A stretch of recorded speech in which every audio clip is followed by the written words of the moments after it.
15 August లోపు 2 లక్షల రుణమాఫీ, వచ్చే వానాకాలం వడ్లకు 500 బోనస్ ఇస్తాం. నారాయణపేట జనజాతర సభలో సీఎం రేవంత్ రెడ్డి. బిడ్డ బెయిల్ కోసం బీజేపీకి బీఆర్ఎస్ ను తాకట్టు పెట్టిండు. రాష్ట్రంలో కాంగ్రెస్ ను ఓడగొట్టేందుకు ఆ రెండు పార్టీలు కుమ్మక్కు.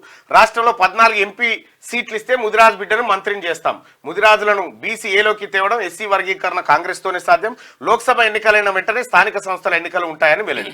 15 ఆగస్టు లోపు రైతులకు ఏకకాలంలో ఏకమొత్తంలో 2 లక్షల రూపాయలు రుణమాఫీ చేస్తామని సీఎం రేవంత్ రెడ్డి ప్రకటించారు. వచ్చే వర్షాకాలంలో పండే వడ్లకు 500 బోనస్ ఇచ్చి ప్రతి గింజను కొంటామని నిన్న ఎన్నికల శంకారావం జరిగింది. అక్కడ మన నారాయణపేటలో ముదిరాజులకు ఒక టార్గెట్ అన్నట్టు ఇక రాష్ట్రంలో 14 ఎంపీ సీట్లు గెలిపిస్తే ముదిరాజు బిడ్డను మంత్రిని చేస్తామని చెప్పి నిన్న ముఖ్యమంత్రి హామీ ఇవ్వడం జరిగింది.